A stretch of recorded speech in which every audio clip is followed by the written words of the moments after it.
Bumagsak sa kamay ng mga otoridad ang dalawang kasapi ng Communist Terrorist Group na wanted sa kasong arson matapos ang matagumpay na operasyon ng Ifugao Police. Ang balita mula kay Patrolwoman Grace Kibiaen.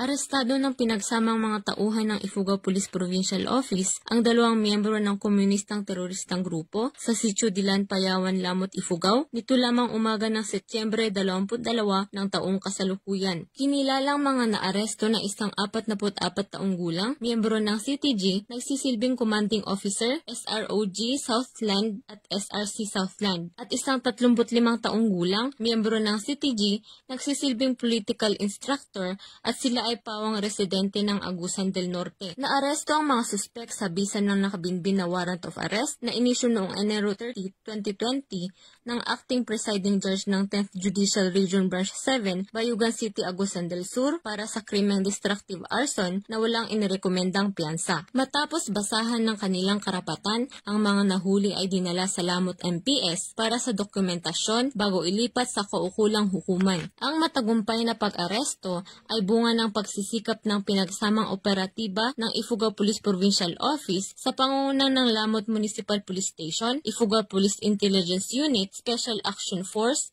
Philippine Army at iba pang mga ahensya ng gobyerno. Pinuri naman ni Police Colonel Jeremes G. Uyawon, Provincial Director ng Ifugao PPO, ang matagumpay na pag-aresto sa dalawang suspek at nangakong hindi titigil ang pulisya ng Ifugao upang mahuli ang iba pang mga lumabag sa batas. Mula dito sa rehiyon ng Cordillera, ako ang inyong PNN correspondent, Patrolwoman Grace Kibiaen, alagad ng batas, tagataguyod ng Balitang Pulis.